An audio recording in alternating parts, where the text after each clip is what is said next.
हमारी आबादी जम्मू कश्मीर में 27% है, लेकिन अब तक सिर्फ 4% जो है वहां दिया गया है रिजर्वेशन। 27% आरक्षण देना पड़ेगा और मंडल कमीशन की सभी सिफारिशें जम्मू कश्मीर में भी लागू करना पड़ेगा, क्योंकि जम्मू कश्मीर भी इसी भारत का हिस्सा है। जो आरएसएस जो कहती है कि आर्थिक आधार पर आरक्षण होना चाहिए, आरएसएस वाले क्यों नहीं चलाते हैं सवर्ण और दलित आदिवासी की शादी हो आपस में?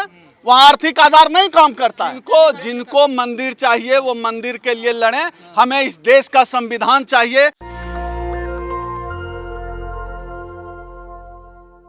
हम लोग यहाँ पर जुटे हुए हैं उस मसले पर। हमारा संगठन अखिल भारतीय परिसंघ लगातार 1997 से लेकर कई बार संसद का घेराव कर चुका है।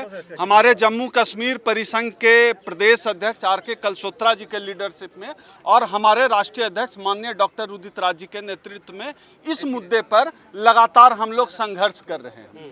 आने वाले 16 तारीख को हम लोग जम्मू कश्मीर में एक बड़ा राष्ट्रीय अधिवेशन इन्हीं सवालों पर करने जा रहे हैं। जो जम्मू कश्मीर का जो ये SC/ST का जो सवाल चल रहा है, गुर्जरों का सवाल चल रहा है, और 2-3 हमारे महत्वपूर्ण मुद्दे हैं।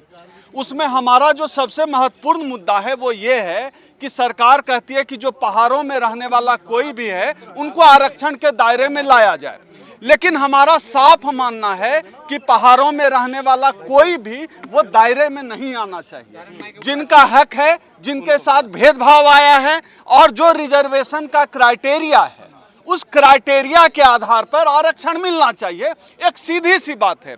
दूसरा एक जो बड़ा मुद्दा है वो ये है कि जो मंडल कमीशन की सिफारिश है उस मंडल कमीशन की सिफारिश को अभी तक जम्मू कश्मीर में लागू नहीं किया गया है। हमारी आबादी जम्मू कश्मीर में 27% है, लेकिन अब तक सिर्फ 4% जो है वहां दिया गया है रिजर्वेशन। ये हमारे संवैधानिक अधिकारों पर हमला है। पूरे देश में परिसंघ जिस बात की लड़ाई लड़ता है वो हमारी लड़ाई होती है, जिसकी जितनी संख्या भारी उसकी उतनी भागीदारी। तो उसी मांग के साथ हम जम्मू कश्मीर में भी हमारा कहना है कि जो मंडल कमीशन की सिफारिशें हैं 27% आरक्षण का, वो सिफारिश जम्मू कश्मीर में लागू किया जाए। एक और जो हमारा मसला है, हमें आरक्षण तो कहीं मिला है लेकिन हमें पॉलिटिकल रिजर्वेशन नहीं मिला है। यह भी हमारा मुद्दा है कि हमारा हक सिर्फ बिहार, झारखंड, उत्तर प्रदेश, बाकी राज्यों में ही हम SC/ST नहीं हैं, बल्कि जम्मू कश्मीर में भी SC/ST के रूप में जब हम संविधान की अनुसूची में शामिल हैं तो अनुसूची में शामिल होने की वजह से हमें जो भी अधिकार मिलते हैं संवैधानिक अधिकार, वो जम्मू कश्मीर में भी SC और ST को मिलना चाहिए। इस बात की लड़ाई है। अगर इनको लगता है कि बात सिर्फ दिल्ली में सुनी जाती है तो हम दिल्ली में भी सुनाने के लिए तैयार हैं। अभी हमने 2 राष्ट्रीय अधिवेशन दिल्ली में कराए थे परिसंघ के, जिसमें दोनों राष्ट्रीय अधिवेशन में ये जो जम्मू कश्मीर का यह जो मुद्दा चल रहा है ये मुद्दे शामिल थे।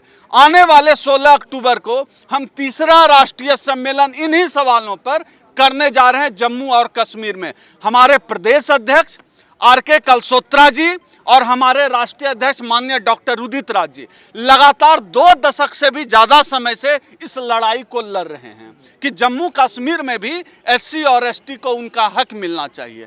जो मुद्दे से भटकाने की ये समस्या हर राज्य में आ रही है। अभी आपने यूपी का भी सुना होगा, 18 जो सब जातियां उनको भी ऐड करने की कोशिश की जा रही है। बिल्कुल ये करेंगे। आप समझिए ना, जम्मू कश्मीर का सवाल क्या है कि पहाड़ों में जो रहे सारे लोगों को मिलेगा SC/ST का मिल जाएगा दर्जा। ये क्या बात हुई?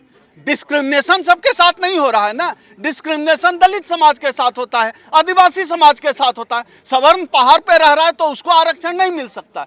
जो आरक्षण का वाजिब हिस्सेदारी है, जिनकी असली भागीदारी है, जिनकी स्थिति है कि उनको संवैधानिक आरक्षण मिलना चाहिए, जो कॉन्स्टिट्यूशनल डिजर्व करते हैं, उन लोगों को जम्मू और कश्मीर में आरक्षण मिलना चाहिए। और ये जो मंडल कमीशन की सिफारिश लागू करने का मुद्दा है कि जम्मू कश्मीर में सिर्फ 4% मिलेगा आरक्षण, हम उसके भी खिलाफ हैं। 27% आरक्षण देना पड़ेगा और मंडल कमीशन की सभी सिफारिशें जम्मू कश्मीर में भी लागू करना पड़ेगा, क्योंकि जम्मू कश्मीर भी इसी भारत का हिस्सा है। जम्मू कश्मीर के रहने वाले दलित और आदिवासी भी इसी देश के नागरिक हैं। लेकिन देश में अब तो हवा चलने लगी कि आर्थिक आधार पर रिजर्वेशन होना चाहिए। ये तो करेंगे, ये तो आर्थिक आधार पर। आप ये बताइए कि किसी दलित कलेक्टर के भी नौकरी छोड़ने के बाद उनके वहां कुर्सी को दुलाया जाता है। अखिलेश यादव जो है जब मुख्यमंत्री की कुर्सी छोड़ते हैं तो सीएम ऑफिस को गंगा के पानी से शुद्ध कराया जाता है और ये आर्थिक आधार पर आरक्षण की बात करते हैं। शादी किस आधार पर कर रहे हैं ये लोग? जो आरएसएस जो कहती है कि आर्थिक आधार पर आरक्षण होना चाहिए, आरएसएस वाले क्यों नहीं चलाते हैं? सवर्ण और दलित आदिवासी की शादी हो आपस में, वहां आर्थिक आधार नहीं काम करता है। लेकिन जब दलित आदिवासी को समाज की मुख्य धारा में, देश की मुख्य धारा में शामिल करने की बात की जाती है, उस समय इनको लगता है कि आर्थिक आधार पर आरक्षण मिलना चाहिए। हम उसके खिलाफ हैं। अगर इस देश में शोषण का आधार जाति है, अगर इस देश में लोगों के पिछड़ेपन का आधार जाति है, तो इस देश में आरक्षण भी जाति के आधार पर मिलनी चाहिए। शादी करेंगे जाति के आधार पर, घर मकान किराए पर लेंगे जाति के आधार पे, ऑफिस में दोस्ती करेंगे जाति के आधार पे, और आरक्षण खोजेंगे आर्थिक आधार पे। ये लोगों को गधा बनाना छोड़ देना चाहिए। हम लोग चाहे जम्मू कश्मीर का SC ST हो, चाहे पूरे देश का SC ST हो, इस खेल को आरएसएस और संघ के इस खेल को समझते हैं। अगर भेदभाव का आधार जाति है तो फिर आरक्षण का आधार भी जाति ही होगा। लेकिन आरक्षण आपका तो पूरा हो ही नहीं रहा, ब्लैक लोग भी नहीं भर रहा, पिछड़े लगातार आंदोलन कर रहे हैं। जिनकी सरकार पूरा नहीं हुआ। जो लोग सरकारों में बैठे हुए हैं वो लोग हमारे खिलाफ हैं। उनको लगता है कि जो लोग हमारे सामने कभी खाट पर नहीं बैठ पाते थे, आरक्षण की वजह से समाज की मुख्य धारा में शामिल हो गए। खाट पर न बैठने वाले लोग आरक्षण की वजह से सरकारी नौकरियों में आ गए और उनके सामने सोफे पर पैर चढ़ाकर बैठते हैं। ये उनको बर्दाश्त नहीं। उनको बर्दाश्त नहीं है कि जिनकी थाली में खाना नहीं होता था, आरक्षण की वजह से आज पूरी और हलवा खा रहे हैं। ये उनको बर्दाश्त नहीं हो रहा, इसलिए उस आरक्षण के खिलाफ है। लेकिन कहा जा रहा है बिगर फाइट क्या है कि जो ऑलरेडी आरक्षण जो तय किया गया है वो सही तरीके से नहीं मिल रहा है, और जो नई जाति हैं उनको भी जोड़ा जा रहा है। इन दोनों में बड़ी लड़ाई क्या है, बड़ा इशू क्या है इसमें? देखिए क्या है कि एक साथ ऐसा नहीं है कि आप सिर्फ ऑफिस जा रहे हैं और घर में काम नहीं कर रहे हैं। आप ऑफिस भी जाते हैं, घर का काम भी करते हैं। यह जो बिगर लड़ाई है, इसको हम तराजू के किसी पलड़े में न तोलते हुए हमारा सीधा यह कहना है कि सभी लड़ाइयाँ समानांतर चलती रहेगी।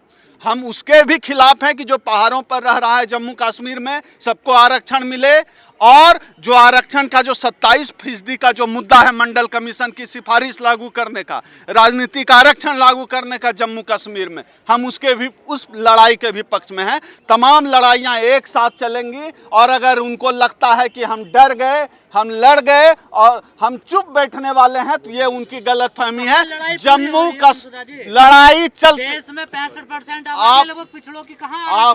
आप ये बताइए, इस डर से कि हम हार जाएंगे, विश्वविद्यालय में एक भी एसोसिएट प्रोफेसर इस डर से कि हम हार जाएंगे, हम लड़ना छोड़ देंगे क्या? बाबा साहब को, डॉक्टर अंबेडकर को तो पानी भी नहीं पीने दिया जाता था। उन्होंने इस दुनिया के सबसे बड़े लोकतंत्र का संविधान लिखा और अपने अधिकारों के लिए लड़ते रहे। हमें तो मंदिर चाहिए ना, हमें कहाँ? जिनको मंदिर चाहिए वो मंदिर के लिए लड़ें। हमें इस देश का संविधान चाहिए, हमें बेटर एजुकेशन चाहिए, हमें आरक्षण चाहिए, हमें मंडल कमीशन की सभी सिफारिशें पूरे देश में लागू हो, हमारी यह मांग है। और इसके लिए हम लड़ते रहेंगे, हम पूरे सिस्टम से लड़ते रहेंगे। अभी हमारा राष्ट्रीय अधिवेशन जम्मू कश्मीर में है, फिर इसके ऊपर हम एक बड़ी रैली रामलीला मैदान में इन सवालों पर करने जा रहे हैं। बहुत धन्यवाद। नेशनल दस्तक की आपसे गुजारिश है कि अगर इसको बचाना चाहते हैं तो नेशनल दस्तक को सब्सक्राइब करने के लिए रेड कलर के सब्सक्राइब बटन को दबाएं, फिर बेल आइकन की घंटी दबाएं। नेशनल दस्तक को बचाने के लिए बहुत जरूरी है कि हर खबर को शेयर करें, लाइक करें, कमेंट जरूर करें।